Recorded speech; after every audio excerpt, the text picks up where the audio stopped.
À la une ce soir, la réaction du gouvernement aux accusations de complicité de fraude dans l'affaire Charbon-Fin d'Essakan SA. C'est le ministre des Mines qui a parlé ce matin à la place de l'exécutif. Oumarou Idani rejette toutes les accusations et remet même en cause le rapport d'expertise qui incrimine son département.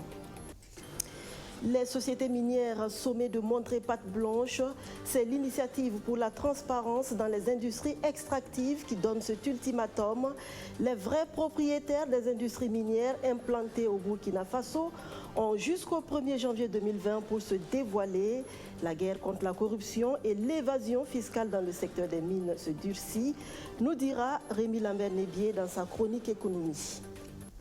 2020 pour le mouvement du peuple pour le progrès, c'est demain. Le MPP est déjà à la conquête de l'électorat en vue des élections générales à venir. Bonsoir, ravi de vous retrouver. C'est terminé pour la première session parlementaire de l'année 2019. Ouverte le 6 mars dernier, elle a permis de voter plus de 40 lois, dont les plus emblématiques sont relatives à l'adoption du nouveau code de procédure pénale et à l'état d'urgence en vigueur dans certaines régions du Burkina.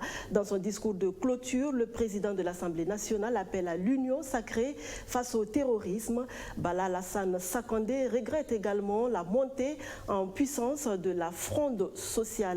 Le chef de l'hémicycle a surtout insisté sur la nécessité d'aller à une trêve sociale.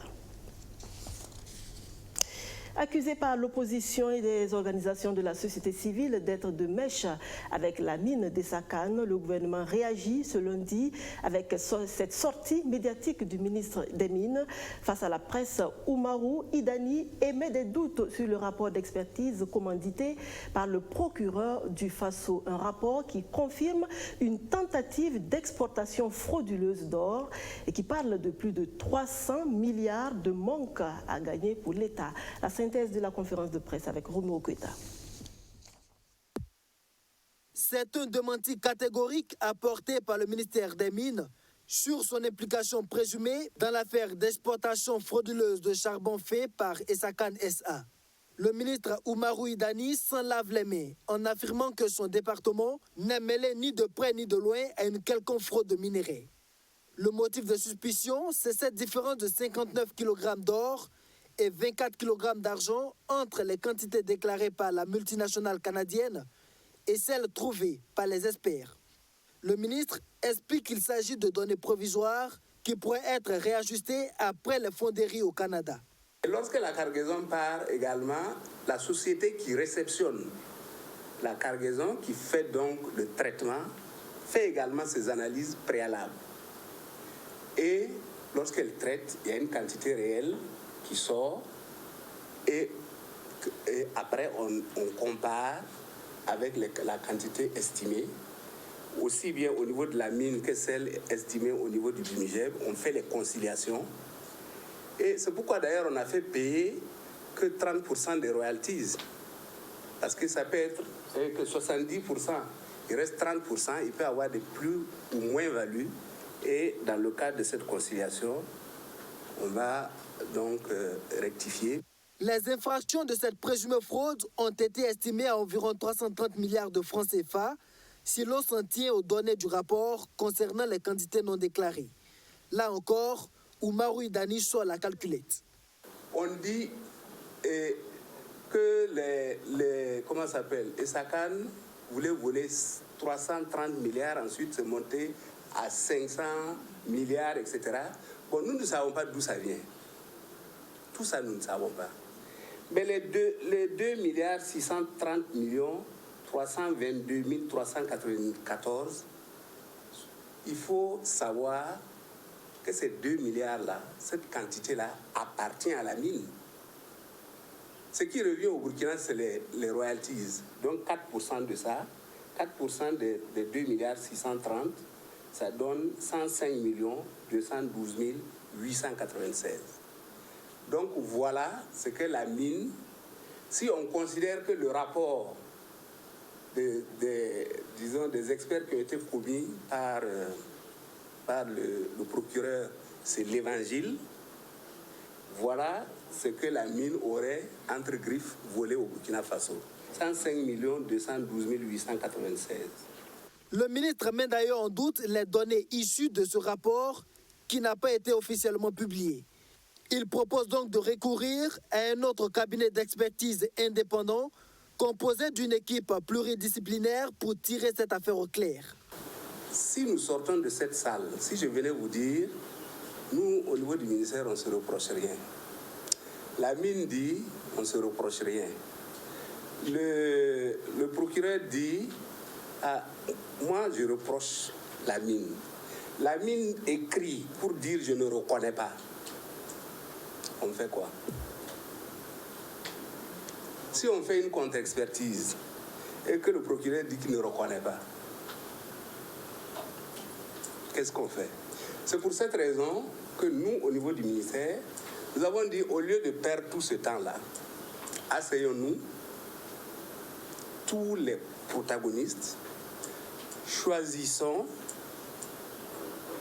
un expert de manière consensuelle et retenons que les résultats, étant donné la fiabilité de cette expertise-là, si les résultats sortent, tout le monde le reconnaît. Terminé. Mais en attendant que cette piste envisagée par le patron de l'administration minière soit effective, le dossier suit toujours son cours en justice. Et cette question ce soir, qui sont les propriétaires réels des mines au Burkina Faso? Toutes les sociétés minières implantées au pays ont l'obligation, à partir du 1er janvier 2020, de faire connaître le ou les noms de leurs vrais propriétaires. C'est l'ITIE qui fixe ce délai. L'initiative pour la transparence dans les industries extractives à laquelle le Burkina Faso a adhéré depuis 2008. Quels sont les enjeux de l'application de cette norme de l'ITIE? Rémi Lambert-Nébié tente de répondre à la question dans sa chronique économie.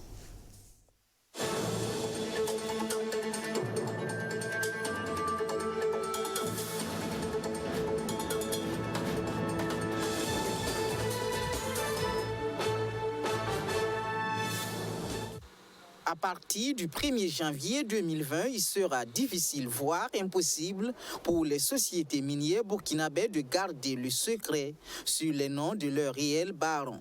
La norme 2016 de l'initiative pour la transparence dans les industries extractives ITIE les y oblige pour plus de transparence dans la gouvernance du secteur minier, mais aussi pour prévenir certains phénomènes comme le blanchiment de capitaux.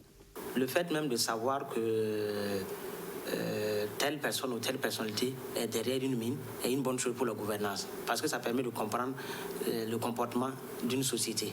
Une personnalité aussi de l'État qui doit prendre certains intérêts dans certaines mines peut couvrir certaines pratiques comme l'évasion fiscale, favoriser le blanchiment d'argent et éviter que certains contrôles se fassent. Ça veut dire vraiment fermer les yeux sur certaines pratiques nocives. Et le Burkina, au niveau de son code minier, a déjà pris les devants. Dans l'article 99, interdit déjà un certain nombre de personnes d'avoir des intérêts quelconques dans les mines. À ce propos, l'article 99 du Code minier de 2015 indique clairement que les agents de l'administration minière, les élus locaux et nationaux et les personnalités de l'État ne peuvent en aucun cas être propriétaires réels d'une mine ou détenir un intérêt économique quelconque dans les mines. Cependant, qui peut être qualifié de propriétaire réel d'une mine? La norme est là, l'exigence est là, mais chaque pays essaye de l'adapter en fonction de son contexte. Il y a des pays qui mettent un taux. Ça veut dire ceux qui détiennent des parts dans une mine à hauteur de 30%. Je pense qu'au niveau du Burkina, c'est ouvert. Je sais qu'au niveau des Congo, ils sont à 5%. Ça veut dire que tous ceux qui ont des intérêts au-dessus de 5% sont considérés comme des propriétaires réels des mines. Mais je pense que pour le cas du Burkina, on a laissé un peu ouvert parce que dans une mine, on peut détenir 0,1% alors que cela représente des milliards de francs. Selon le recensement de 2017, 14 sur 21 sociétés minières au Burkina Faso cachent toujours les noms de leurs actionnaires. Mais l'ITIE-BF posséderait des moyens pour les divulguer dès l'entrée en vigueur de cette exigence et pour peu que la volonté politique accompagne l'initiative. Non, les 14 entreprises qui n'ont pas encore déclaré les propriétaires réels même perdent leur temps. Parce que la loi au Burkina exige que toute entreprise qui veut s'établir doit se constituer en entreprise suivant le droit commun du Burkina. Et avec les procédures et le processus d'enregistrement du droit OHADA, le Burkina a adhéré, on peut retrouver ses propriétaires réels. Donc ça veut dire qu'un dispositif existe. Pour l'acquisition aussi du registre du commerce, au niveau du tribunal du commerce, on dépose un certain nombre d'informations et de documents, y compris les noms des propriétaires. Enfin, il y a l'immatriculation au niveau du service fiscal pour avoir le numéro IFU. Donc, toutes ces informations ont été décrites, les procédures ont été décrites dans la feuille de route que le Burkina a élaborée en 2016, en avance justement et en prévision de la mise en œuvre de ce processus-là. Les sanctions prévues à l'encontre des sociétés réticentes après l'entrée en vigueur de l'exigence sont au même titre que celles appliquées dans les situations de rétention d'informations. À noter que les sociétés minières cotées en bourse ne sont pas astreintes à l'application de cette exigence de l'initiative pour la transparence dans les industries extractives.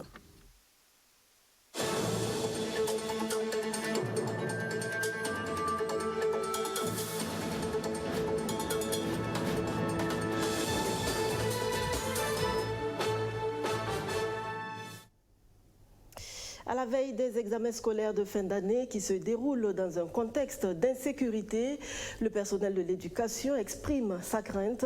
Les enlèvements d'enseignants et les fermetures d'écoles se poursuivent avec les attaques terroristes.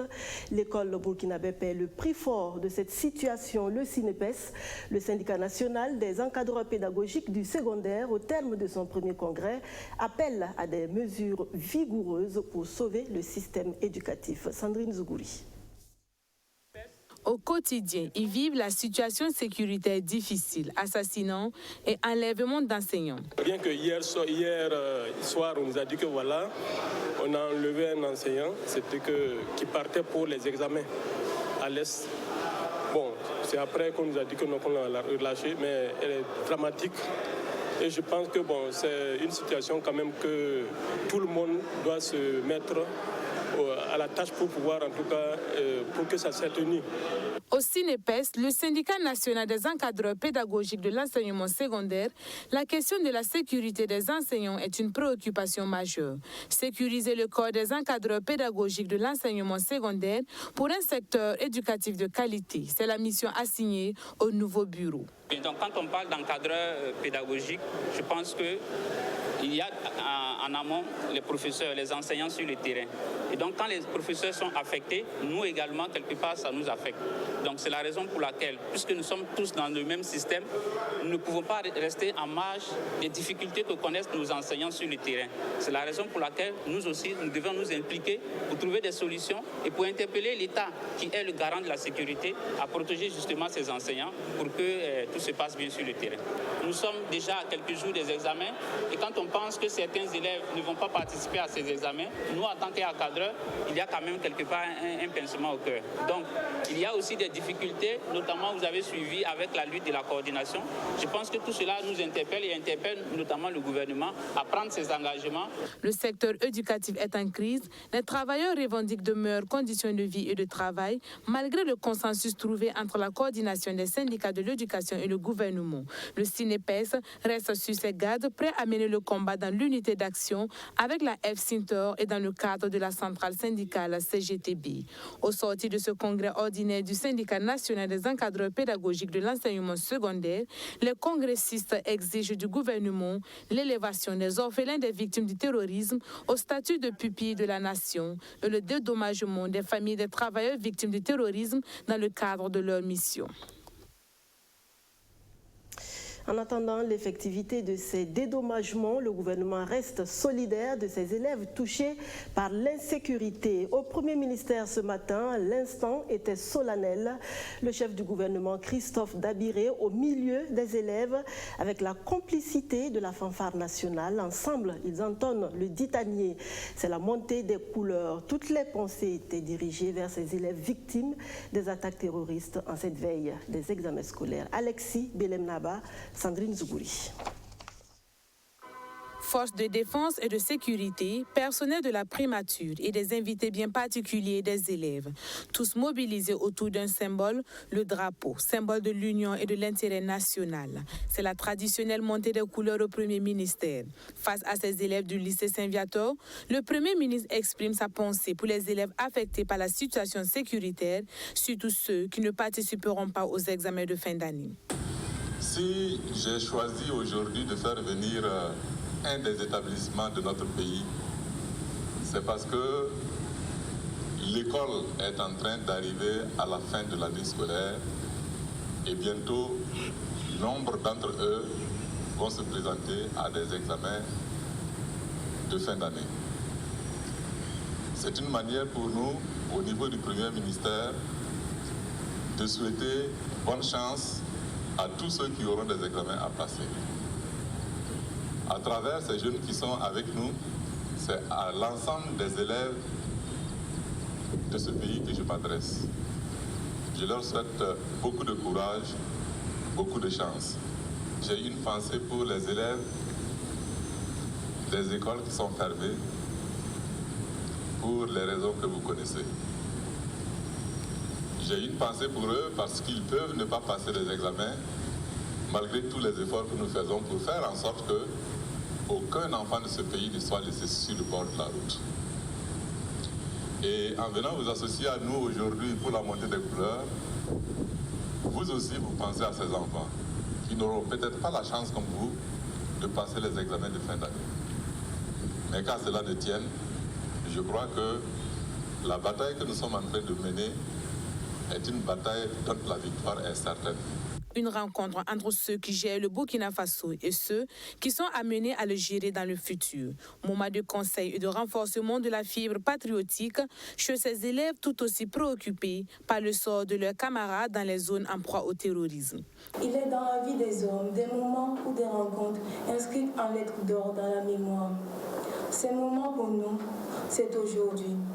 Cette rencontre, c'est la montée des couleurs et cet entretien avec vous.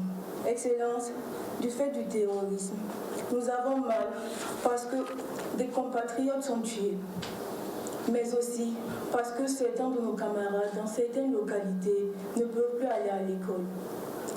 Nous prions pour que la paix et le vivre ensemble reviennent dans notre façon. Nous prions aussi pour que la mission à vous confier porte fruit et que toutes les filles et fils du pays, dans le dialogue, puissent trouver des solutions aux problèmes que nous rencontrons. Au cours de cette montée des couleurs et d'entretien avec le Premier ministre, les élèves de l'établissement Saint-Viator ont apporté leur contribution financière en guise de soutien aux forces de défense et de sécurité. L'année dernière, la première nationale au baccalauréat venait de l'établissement Saint-Viator. Cette année, ces élèves promettent de garder leur place nationale. Même dynamique du côté du ministère en charge de l'éducation nationale, Stanislas Waro, au chevet des écoles qui font les frais des attaques terroristes dans la boucle du Mouroun, plus précisément dans les circonscriptions d'éducation de base de Toweni et de Gomboro. Près de 70 structures éducatives sur 217 sont fermées, privant plus de 10 000 enfants de leur droit à l'éducation. La résilience s'organise. Les efforts conjugués des acteurs ont permis de cantonner les élèves en classe d'examen. Ce 31 mai, les mains chargées de vivres et de matériel pédagogique, le ministre de l'Éducation est allé les encourager. Arsène Konditamde. À la date du 24 mai 2019, 67 écoles sur 217 sont fermées dans la province du Sourou, privant plusieurs milliers d'enfants de leur droit à l'éducation. La résilience des acteurs du système éducatif a aujourd'hui permis de cantonner les élèves en classe d'examen dans la ville de Tougan et à Kiembara afin de mieux les préparer pour les examens de fin d'année. Les élèves cantonnés reçoivent du réconfort matériel et alimentaire pour faire face à ces durs moments. Les enseignants et les parents, que Dieu vous le rende du samedi. Monsieur le ministre, votre présence à nos côtés ce soir nous réconforte davantage. Ce réconfort moral nous permettra sans doute de nous engager fermement pour le travail de réussir à notre examen, afin que vos efforts et vos sacrifices ne soient pas vains. Cet accompagnement est la matérialisation de la volonté du gouvernement burkinabé, qui est de permettre à ses élèves en situation difficile de prendre part plus sereinement aux examens de fin d'année. Des nattes, des bouilloires, des kits d'hygiène, du savon, des seaux, de la nourriture, donc du riz, du haricot, de l'huile et du matériel pédagogique aussi pour leur permettre de continuer les révisions, mais aussi de pouvoir donc prendre part aux examens qui commencent le 11 pour le certificat d'études primaires et qui se termineront le 12, le 13 ou le 14. Donc nous avons apporté le nécessaire pour leur permettre de traverser cette période et que ces enfants-là puissent rentrer chez eux.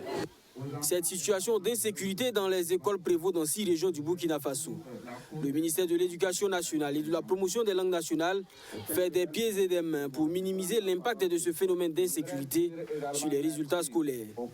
Que tous ceux qui pourront prendre part aux examens puissent prendre part aux examens, tous ceux qui pourront prendre part aux examens de passage le fassent, et que ceux pour lesquels ce n'est pas possible, dès début juin, dès le 5-6 juin, nous allons arrêter donc justement la liste de ceux pour lesquels on ne peut rien faire malheureusement parce que toute l'année ils n'ont rien fait, mais ceux pour lesquels nous pouvons encore en août et septembre, en juillet, août et septembre, travailler à ce qu'ils prennent part à des examens spéciaux. Le déplacement du ministre en charge de l'Éducation nationale a aussi été marqué par la visite du chantier du lycée technique de Tougan. Les travaux traînent les pas et le ministre a exhorté les entreprises attributaires à redoubler d'efforts afin que l'infrastructure soit réceptionnée dans les délais.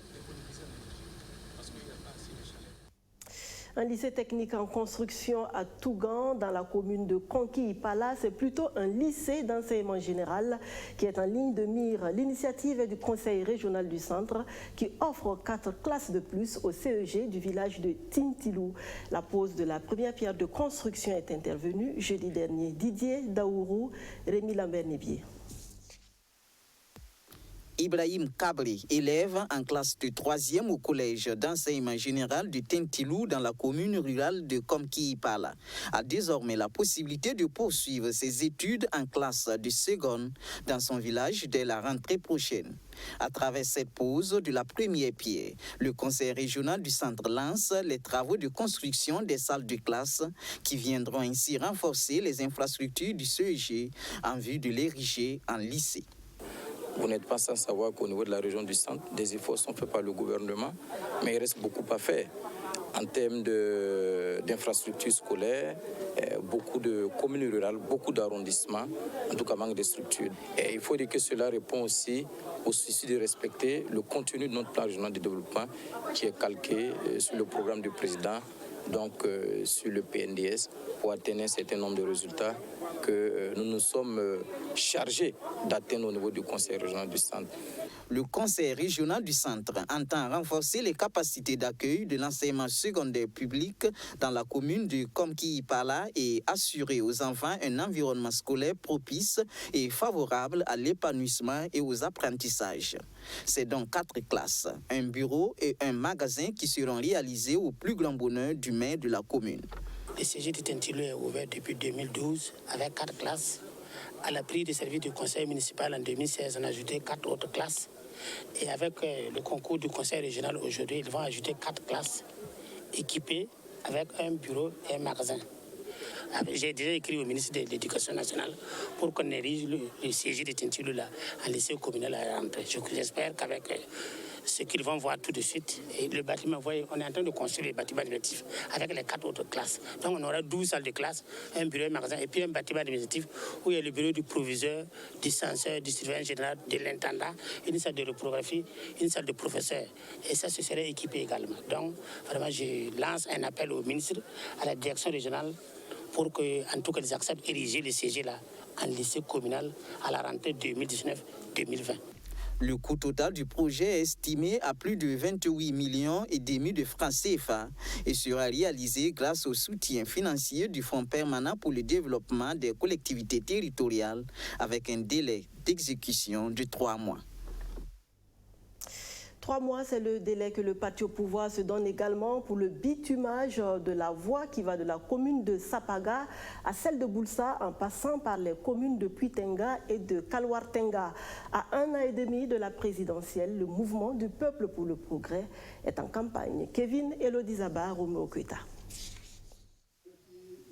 Ils sont nombreux à avoir effectué le déplacement de la ville de Boulsa, venus des différentes communes du Namentenga pour rencontrer les responsables du MPP, le mouvement du peuple pour le progrès.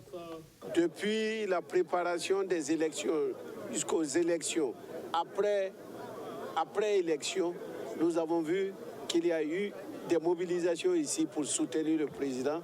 Et cette fois-ci encore, c'est une autre mobilisation pour montrer au président qu'il n'est pas seul et qu'il a des gens derrière lui. À 1 an de la présidentielle, le parti au pouvoir s'engage à améliorer les conditions de vie des populations du Namentenga, confrontées notamment au manque d'infrastructures routières et sanitaires, mais également au chômage. Ce qui m'a marqué le plus, c'est le discours de Éric Bourma. Oui, puisque la route de Boulsa a été source de conflit pendant plusieurs semaines. Mais grâce à Dieu, tout est dans l'ordre. Il a dit que ça a débuté d'ici peut-être 3 mois. Particulièrement, je crois à ces promesses. Ces thèmes sont abordés plus tôt dans la journée au cours d'un échange entre les jeunes et les cadres de la localité sur le développement de la province et l'entrepreneuriat des jeunes dans cette zone. Chacun justement a apporté justement sa vision du développement de cette commune et ce qu'il peut faire, comme on le dit souvent, que chacun puisse dire ce qu'il peut apporter au développement de la commune au lieu de dire ce que la commune devrait lui apporter en premier lieu. Donc je crois que sur ce plan, c'est une satisfaction totale. Le parti au pouvoir se donne un délai minimum de 3 mois pour le bitumage de la voie qui va de la commune de Sapaga à celle de Boulsa en passant par Puitenga et Kalwartenga. On ne s'arrête pas quand on est fatigué, on s'arrête seulement quand on a terminé. Ainsi prend fin ce journal. Merci et à demain.